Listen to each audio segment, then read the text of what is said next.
Hello, everyone. Please be seated.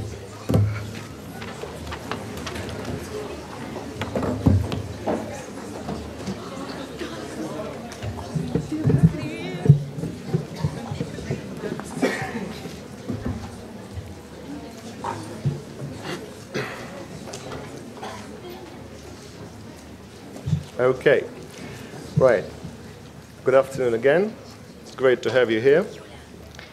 I would like to give an introduction to our distinguished speaker today, and then I will give the floor to Professor Mearsheimer. So I'm very honored and very humbled and very nervous about introducing our today's speaker, Dr. John Mearsheimer. His credentials are very well known, but I'll still repeat some of them just for the sake of those who maybe have not recently checked them on the internet. John Mearsheimer is R. Wendell Harrison Distinguished Service Professor at the University of Chicago, where he has taught since 1984. He attended American Military Academy at West Point between 1966 and 1970, and upon graduation he served for several years as an officer in the US Air Force.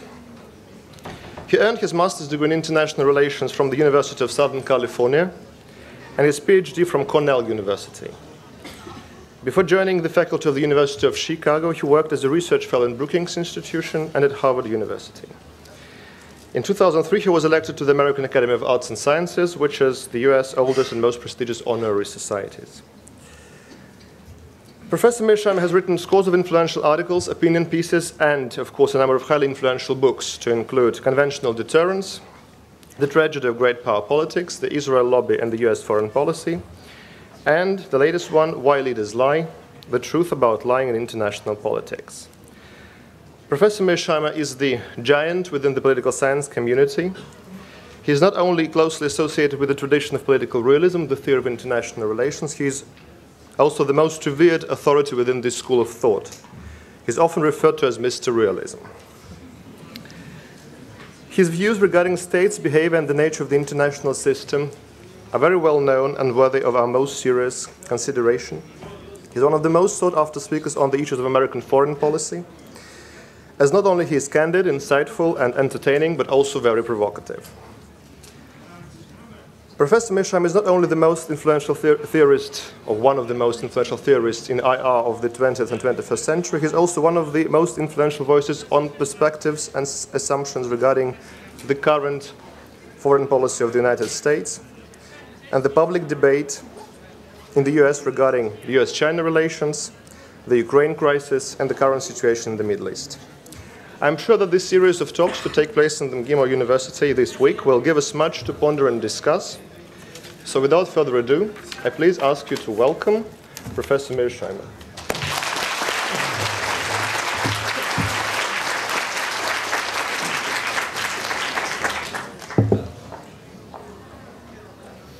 Thank you very much for the kind introduction, Andre. Thank you all for coming out to hear me speak today. It's a great pleasure to be here at MGIMO University and just to be here in Russia, which is actually my first visit, as hard as that may be to believe. The subject I'm going to talk about today is the rise of China.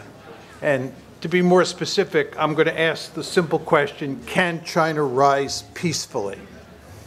But before I start my talk, before I get into the substance of the talk, I want to make two preliminary remarks. The first is that I am simply assuming that China will continue to grow at an impressive rate. I often say when I lecture on this subject, there are really two big questions. One, will China continue to grow? And number two, if China does continue to grow, can it grow peacefully? Can it rise peacefully? I'm obviously going to answer the second question, but with regard to the first question, I am simply assuming that China will continue to grow. And as will become clear, at least by the end of my talk, I hope China doesn't continue to grow. My second point is that to answer the question of whether or not China can rise peacefully, you need a theory. It is essentially a theoretical question. And the reason is we have no facts about the future because the future hasn't happened yet. So anybody who wants to throw his or her opinion into this debate about whether China can rise peacefully can only do it with a theory. Now, this is not to say that you have to agree with my theory, right? You can have a different theory, and I can tell you all sorts of stories about how people respond in China and outside China to my talk and how they use other theories to combat me, and that's fine. But it is important for you to understand that this is essentially a theoretical question. You need a theory in your head about great power politics to answer the question on the table. Okay, those are my two preliminary comments. Now, my talk proceeds in three parts. As you would expect, given what I just said, I'm going to lay out for you my theory of international politics. Okay, that's number one. Then number two, I'm going to give you a short version of American foreign policy since 1783, when we gained our independence.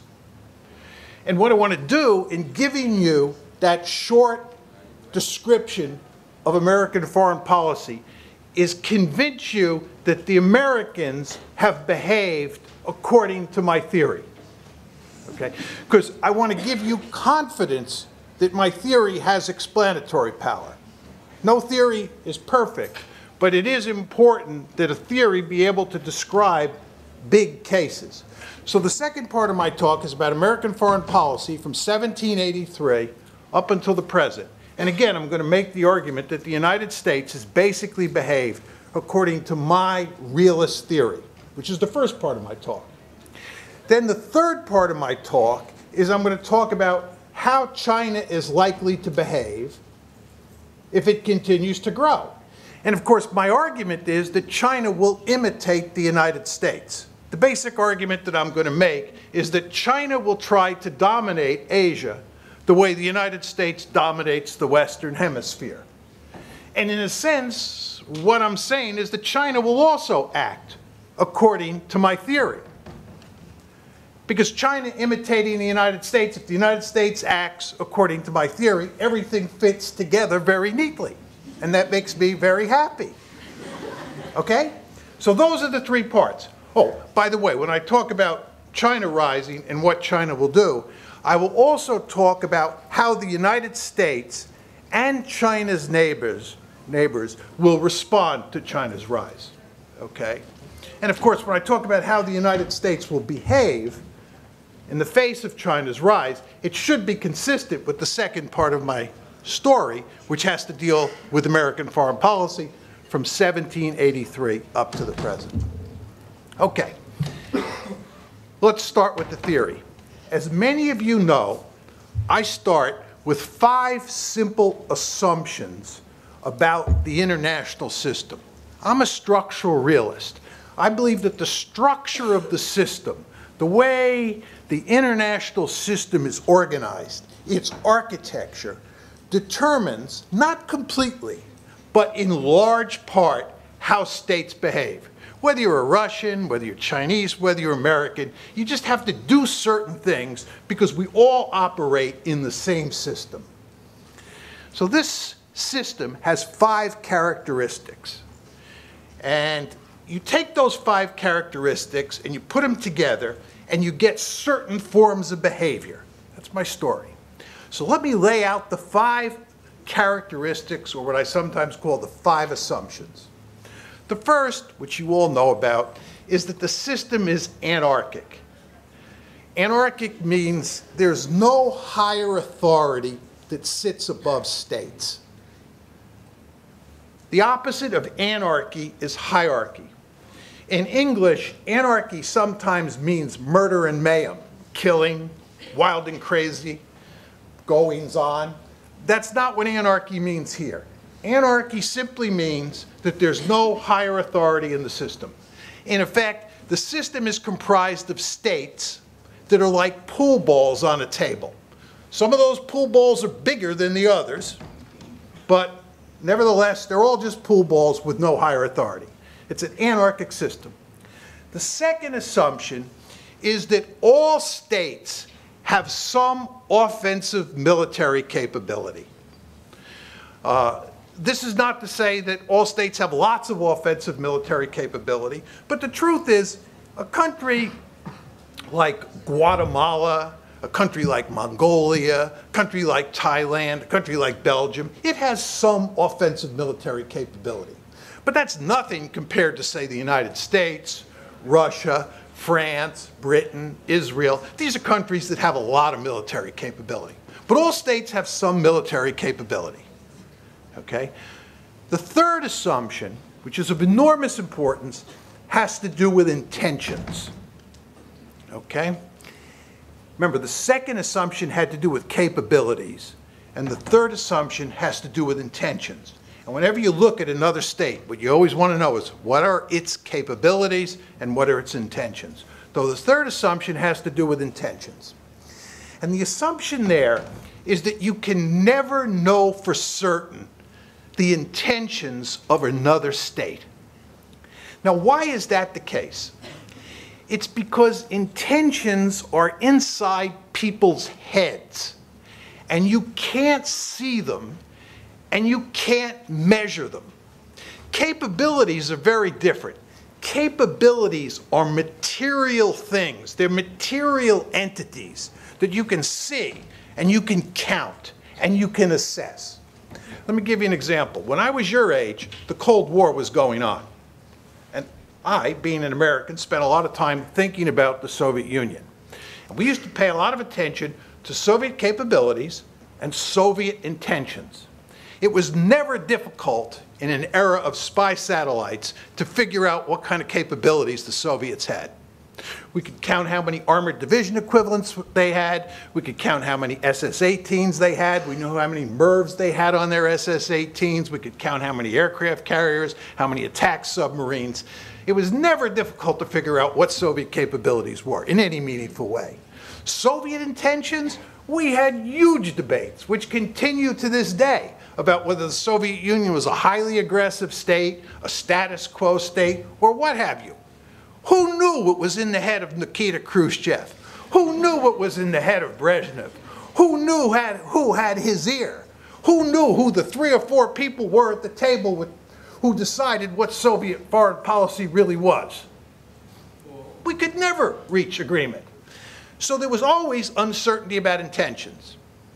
Now, there's some people say, John, you exaggerate. You can tell intentions of leaders today. You can listen to what they say.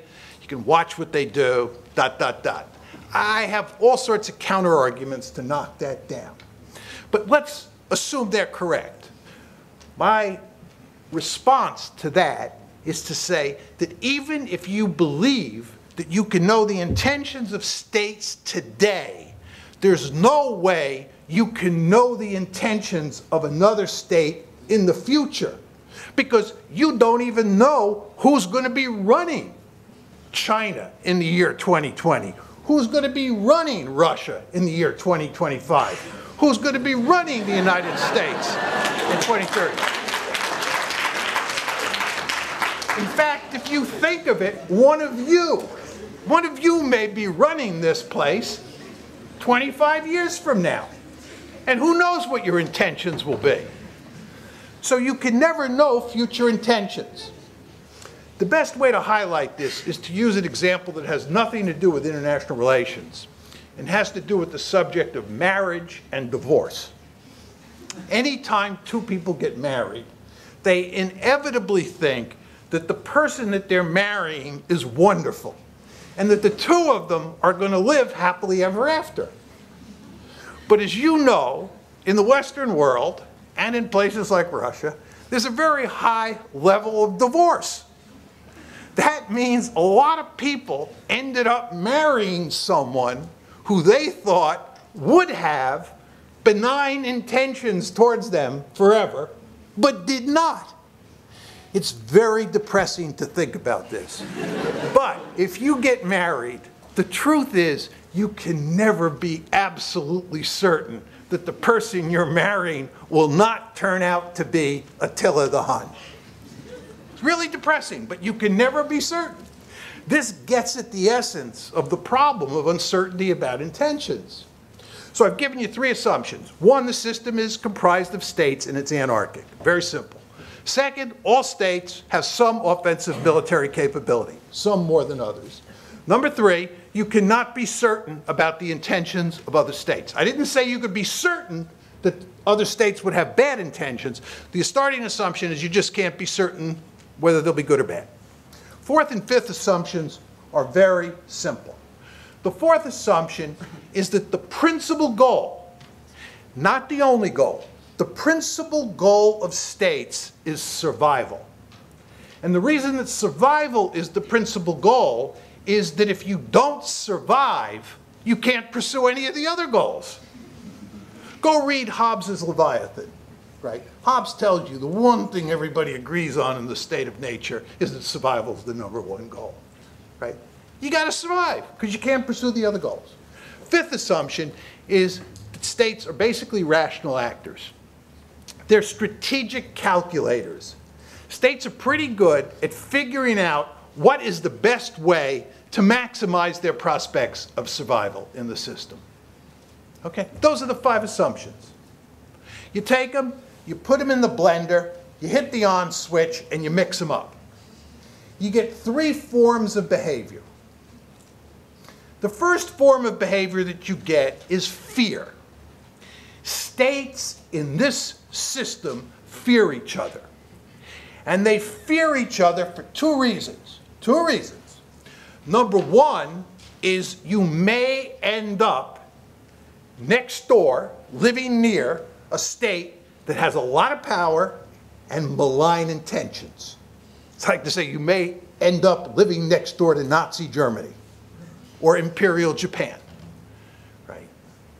It's one reason to be fearful. Level of fear varies from case to case, but a lot of fear in the system. Second reason that states fear each other is that if you get into trouble in international politics, there's no higher authority to call because it's an anarchic system. You know, in the United States, if you want to call the police in an emergency, you dial 911. 911.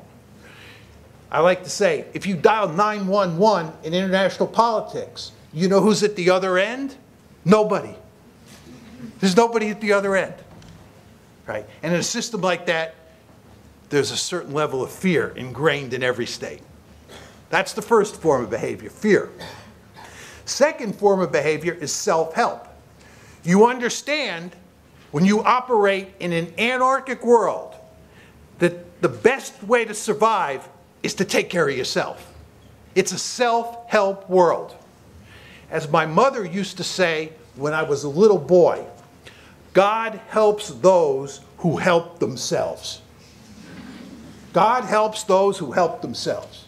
Now, whether you believe in God or not, the fact of the matter is, in the international system, given that it's anarchic, given that there's nobody at the other end when you dial 911, you better take care of yourself first. The third form of behavior, remember the first is fear, second is self-help. The third form of behavior in this anarchic system, where you can never be certain that another state won't have a lot of power and won't put its gun sights on you, is to maximize the amount of power that you have.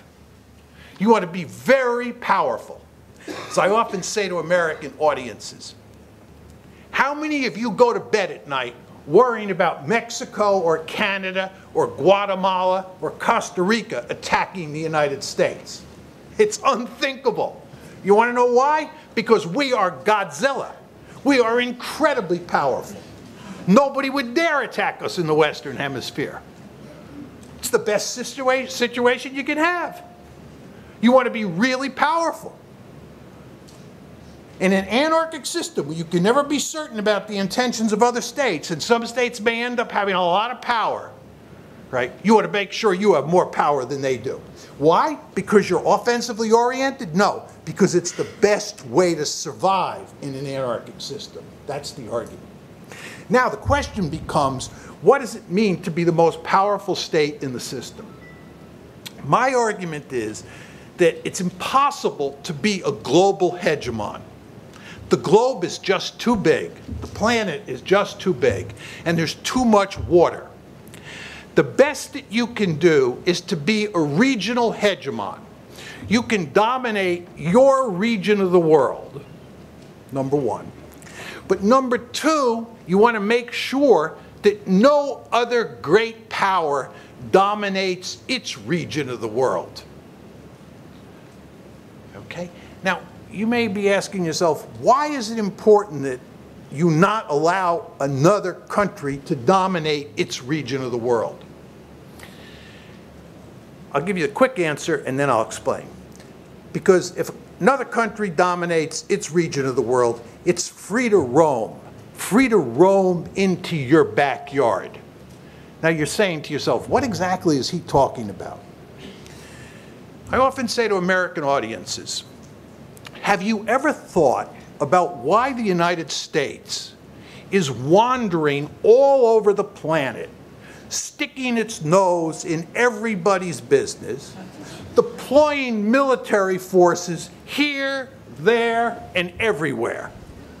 Have you ever thought about that? The reason is we are so secure in the Western Hemisphere. There are virtually no threats to the United States in the Western Hemisphere. There are no other great powers in the Western Hemisphere. That means we are free to roam around the planet because we don't have to worry about our backyard.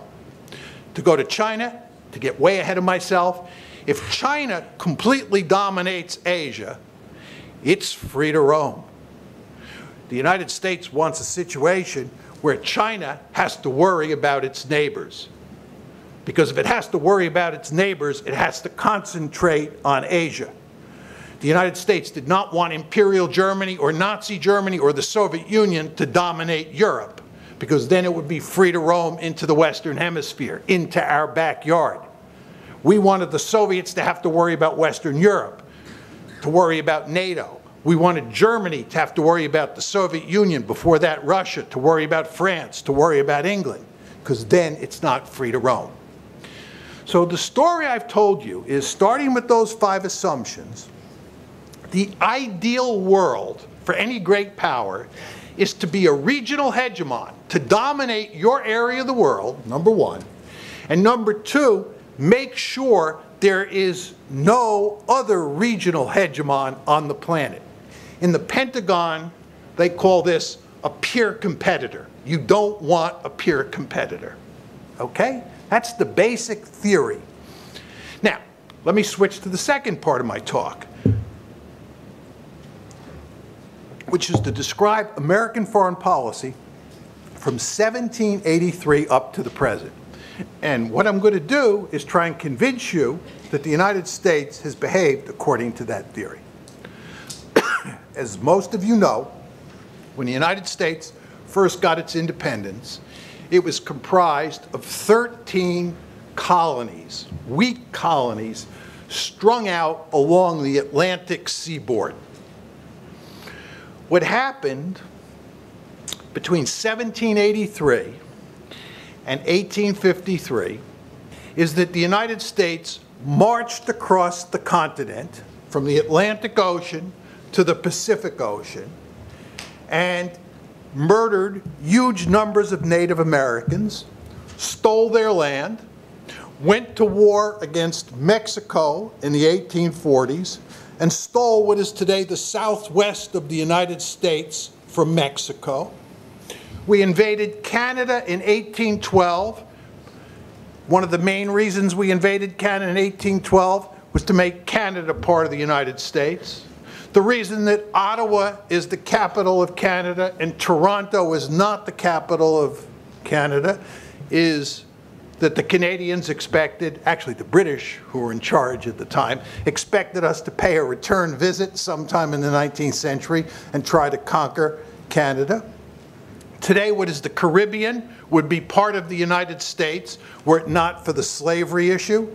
Southern states were desperate to move into the Caribbean and conquer those islands and make them part of the United States.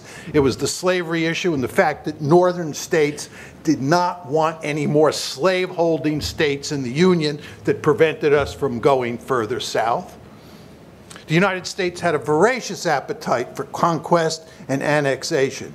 It's no accident that when Adolf Hitler invaded the Soviet Union on June 22, 1941, from that point forward, for the next 6 months, he frequently talked about the United States as a model state for creating Lebensraum.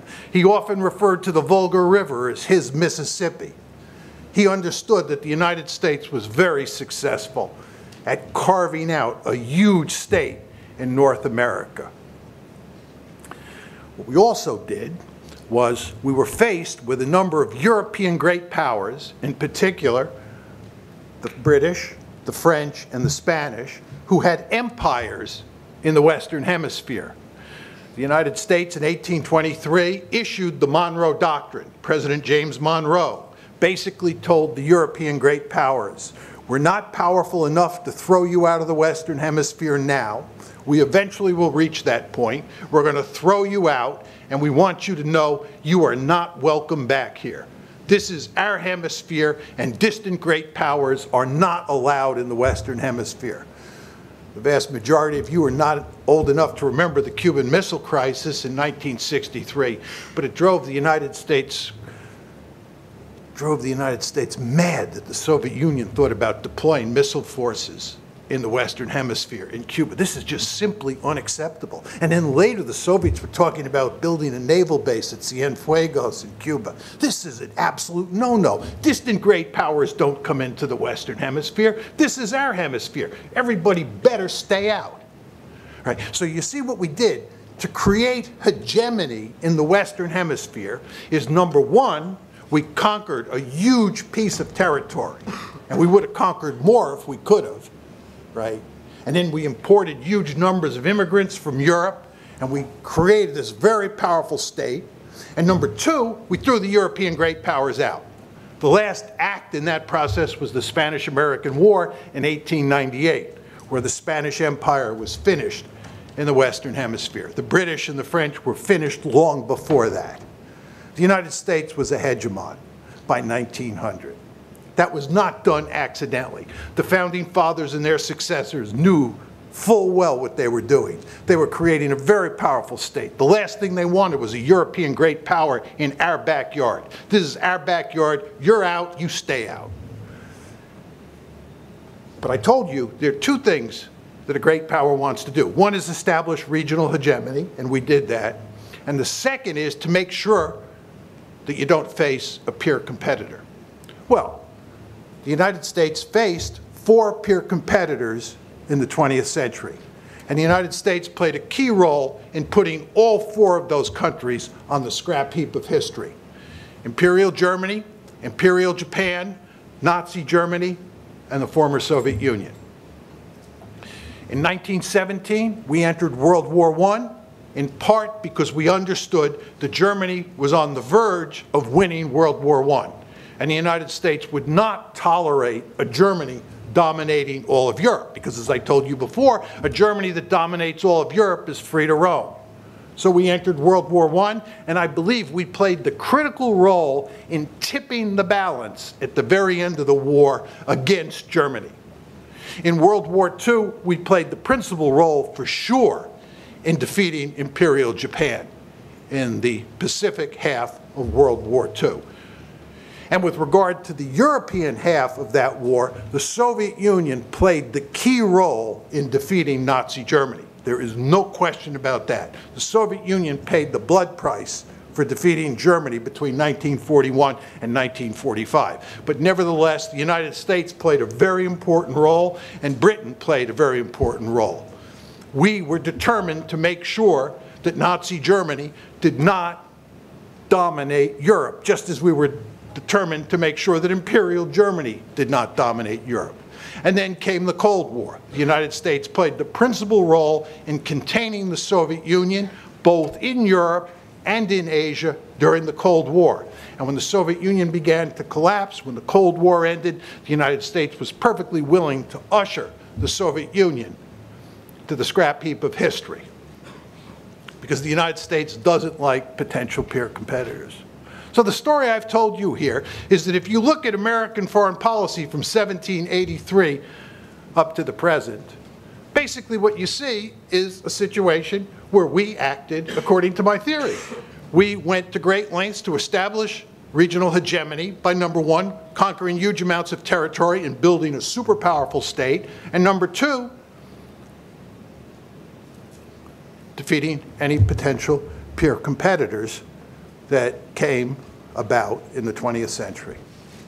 This brings me to the third part of my talk, China.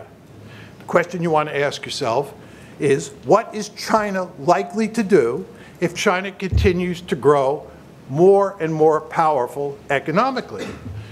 Well, my argument is that what they're going to do is they're going to translate that economic might into military might, and they're going to try and create what is by far the most powerful state in Asia, in East Asia to start with. And my argument, as I often tell people, is that the Chinese would be crazy not to do that. If you talk to your average Chinese person, you say, you have two choices. One is you can have a situation where China is 10 times more powerful than Japan, or you can have a situation where Japan is 10 times more powerful than China. Which one do you choose? You think it matters? The Chinese will laugh at you. The Chinese understand full well that they better be 10 times more powerful than Japan. And nothing could be worse than having a situation where Japan is 10 times more powerful than China. They remember what happened when China was weak between roughly 1850 and 1950. They refer to it as the century of national humiliation. It's the centerpiece of their nationalism today.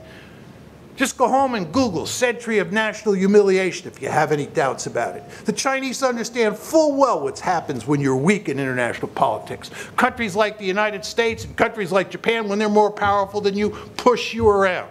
Chinese have every intention of making sure that they build a very powerful state and that none of their neighbors can give them a run for their money militarily. And do I blame them? I don't blame them one bit. If I were the national security advisor in Beijing, I'd be saying, let's build as much military capability as we can. Let's make sure that the gap between us and Russia, us and India, us and Japan, and us and all the other neighbors is as large as possible. Is that because I'm highly aggressive? Is that because I like to beat up on other countries? No. It's because the best way to survive in the international system is to be, as we used to say when I was a young boy in New York City playgrounds, to be the biggest and baddest dude on the block. When you're big and you're powerful, people don't fool around with you. Right? The Chinese fully understand that. Second thing that the Chinese understand is that it would be very nice if they could push the Americans out of East Asia.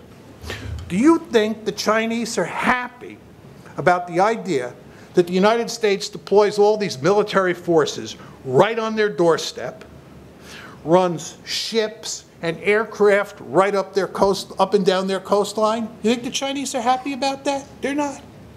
They're not happy about that any more than we'd be happy if the Chinese came into the Caribbean and stationed forces in Cuba and ran aircraft and naval ships along the coast of Florida.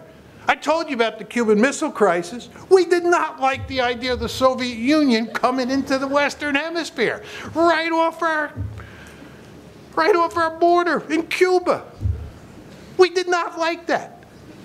You think the Chinese should be happy about having the Americans in their backyard? Well, they're not. As my mother taught me when I was a little boy, what's good for the goose is good for the gander. If we can have a Monroe Doctrine, why don't you think they're going to want to have a Monroe Doctrine? Well, they are. They might not put it in those terms. And by the way, the Chinese will tell you behind closed doors and occasionally in public that they plan to push us out beyond the first island chain, if they can, and then out beyond the second island chain.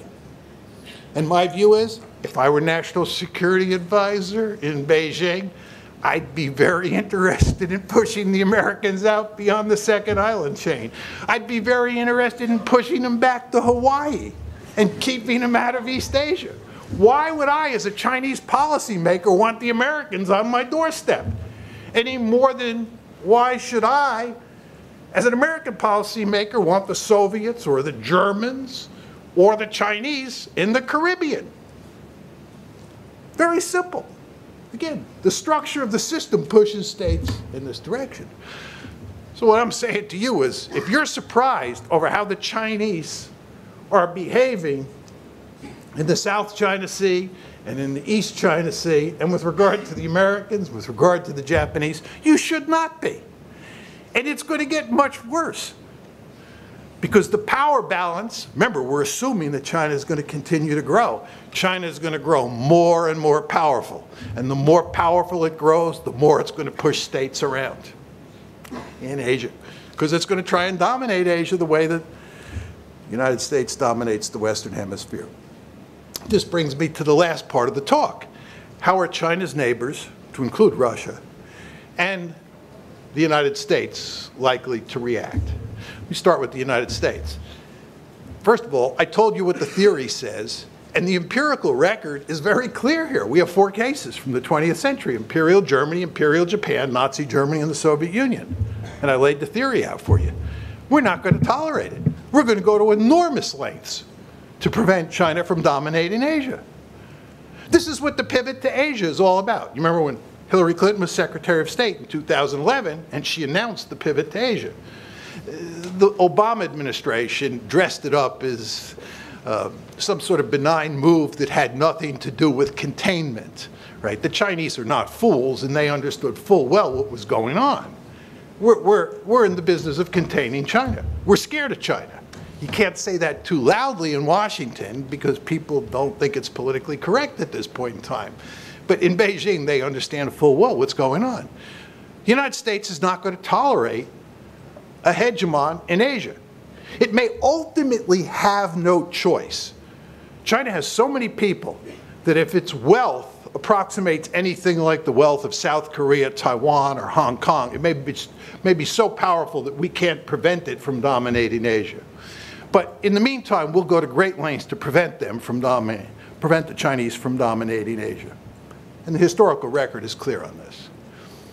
This brings us to the neighbors.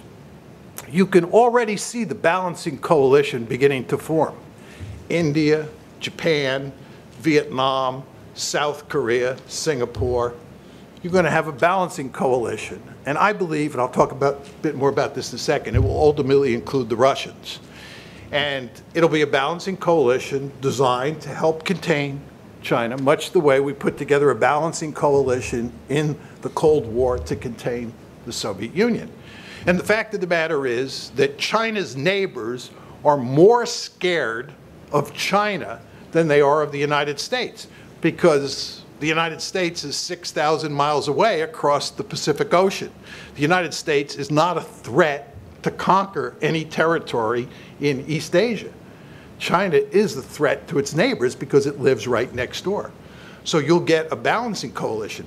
For anybody who has any doubts about this or wants to read and think more about it, just go home and Google India-Japan strategic relations. India-Japan strategic relations. You'll be amazed at the number of sites that come up, because this is a hot topic these days. The Indians and the Japanese are scared of a rising China, as they should be.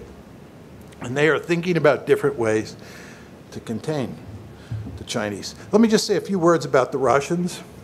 I don't want to get into the subject of the Ukraine crisis, but I believe that American policy towards Russia today is remarkably foolish for a variety of reasons. But one of the principal reasons is that we have, in effect, driven the Russians into the arms of the Chinese. The United States is facing a potential peer competitor in East Asia. For a great power like the United States, there is no possible threat that is more worrisome than a potential peer competitor. There is nothing out there that should scare us as much as the rise of China. And for purposes of containing China, we're going to need all the help we can get. And that means we're going to need help from the Russians. The idea that we're pursuing a policy that is driving the Russians into the arms of the Chinese is idiotic. It's just hard to believe that we're doing it. I believe, however, that with the passage of time, the United States will come to its senses, and relations between China and Russia will deteriorate to the point where the Russians and the Chinese will become allies. And I think the Russians will ultimately become part of that balancing coalition against China. I certainly hope that's the case. That's what a structural realist theory would say. But as you know, structural realist theories, like all theories, are never perfect, and there are always cases that contradict the theory. This brings me to my final point, and then we can go to Q&A. As you know, I said this is a theoretical exercise, and my analysis is based on my realist theory of international politics. But no theory is perfect. Theories are simplifications of reality. We live in an enormously complicated world. And the reason that we need theories is to make sense of that world. But theories, because they're simplifications of reality, end up leaving certain factors on the cutting room floor. In other words, domestic politics, whether a state is a democracy or not, what its particular culture looks like, matters little in my story. Because again, it's a structural realist story. Domestic politics is left on the cutting room floor. But occasionally, domestic politics matters a great deal. And those are the cases where my theory doesn't work. I like to say that I believe that the best theories in international politics get it right 75% of the time, and they're wrong 25% of the time. Again, I want to be clear here. You need theories to understand the world. Whether you're talking about raising children, running domestic politics, or running international politics, we all need theories to make sense of this complicated world. But what you want to understand is that because theories are simplifications of a complicated reality, they're not always right. So what I'm telling you is that 25% of the time, I believe my theory is wrong. And I believe my theory is pretty good, as theories go, as you would expect, but wrong 25% of the time. Let's just hope that with regard to my predictions regarding the rise of China, that I'm wrong this time, and China can rise peacefully. Thank you.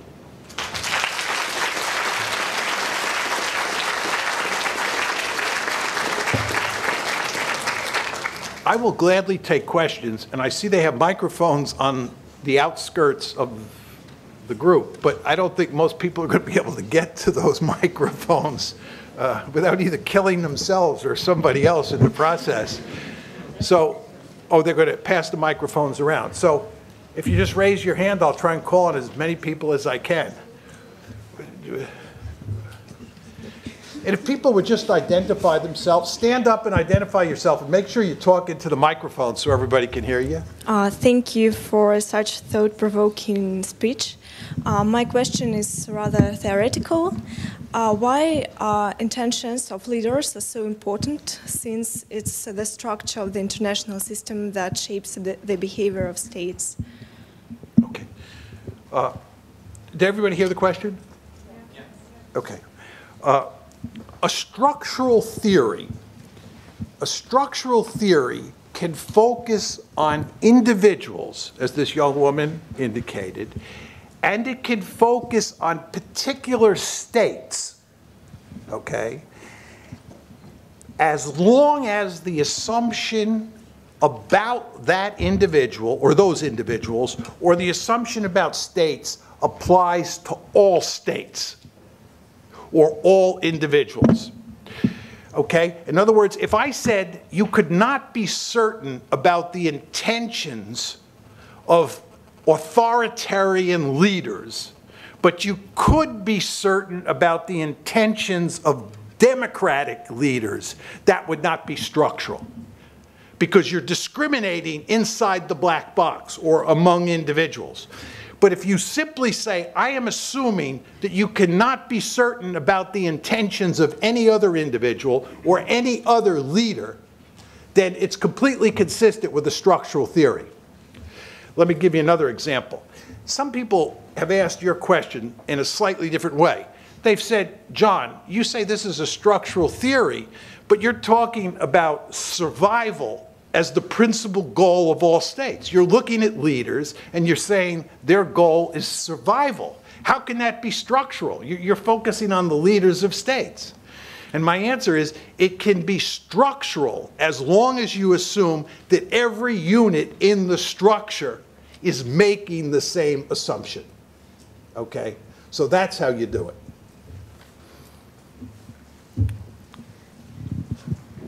Thank you for your lecture. I just have a question about the last proposition that you were sort of voiced, whether U.S. is pushing Russia into China's arms, so to speak. And what do you think of the notion that the U.S. is alienating Russia just for the sole purpose of that in the years to come, it'll be easy game for China and Japan to split?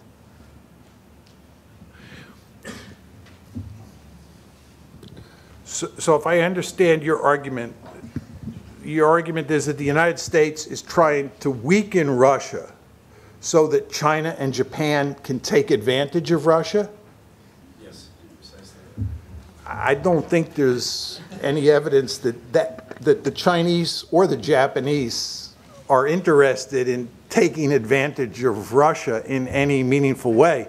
The Chinese and the Japanese are busy hating each other at the moment, and the principal issue between them at this point in time are these small islands, actually collections of rocks in the East China Sea that both countries consider to be sacred territory, and both countries seem to be willing to fight over. So I don't see any evidence that Japan and China want to weaken Russia. If this was 1938 or 1939, it would be a difference. I meant the other way around, that the U.S. wants to weaken Russia because it knows that from a historical record, China will never be a true ally of Russia. You know, once the relations have been severed or so to speak, worsened, they're not going to return to the same kind of framework that it used to have with the Soviet Union. China and Soviet Union up to the 1970s, they were, you could say, in a form of alignment. Whereas when they had falling out after that, there's no way for China ever regarding or looking at Russia as a true ally or partner.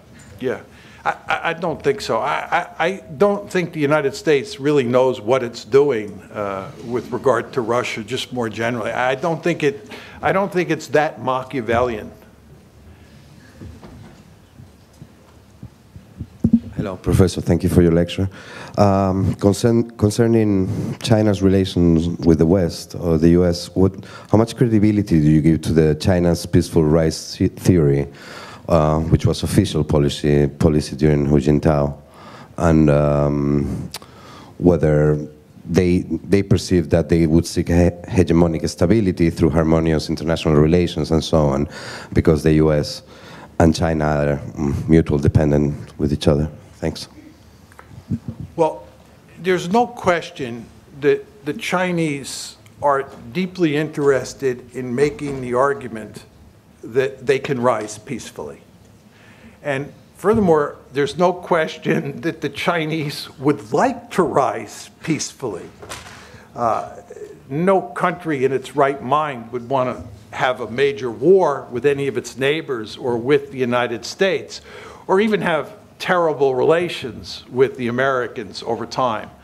So the Chinese go to great lengths to make the argument that we need to work on establishing some sort of new theory or new understanding of international politics so that China's rise can be accommodated. And I understand that completely. But my argument is that's not possible in an anarchic system where you can never know the intentions of other states, and other states may have significant offensive military capability. As you know, my book is entitled The Tragedy of Great Power Politics. And I think this is a tragic situation. I've been to China a number of times. I like the Chinese very much. And intellectually, I'm much more at home in China than I am in the United States, because China is a realist country and the United States is not. I sometimes say when I go to China and I give talks that it's good to be back among my people, right? No, I don't speak one word of Chinese. and Chinese culture is, it's in another world to an American like me. But even though I'm culturally a fish out of water in China, intellectually I'm right at home in China. So I like the Chinese, and I understand what they're doing. But I think in an anarchic system, they're going to end up head-to-head with the United States. I think it's just inevitable. So I think all their talk about peaceful rise is just talk. Let me just make one other point about this. If you're playing China's hand, you're China. It's in your interest not to have trouble now and to keep as quiet as possible and talk about peace and love and dope and just grow stronger and stronger and stronger. And then when you're really powerful, you lay down the terms of engagement in East Asia. You understand that from an American point of view, for purposes of establishing the rules of engagement with a rising China, for purposes of drawing the red lines that define acceptable and unacceptable behavior, from an American point of view, now is the best time to do it, because the balance of power shifts against us over time. The balance of power shifts in China's favor over time. So China's smart strategy, in my opinion, is to be quiet now. Don't say much, don't cause trouble, and just wait till you become so powerful that you can dictate the terms of any settlement. And again, China's neighbors in the United States understand that logic, right? And that's why they're much more interested in trying to establish the rules of the road now. So to go back to your question, I think from China's point of view, you want to talk about now, you want to talk about the fact we can rise peacefully, we have a Confucian culture, we don't like to fight wars, we are very defensively oriented, and so forth and so on, so that you can delay settling any of these disputes, you can delay establishing the rules of the road.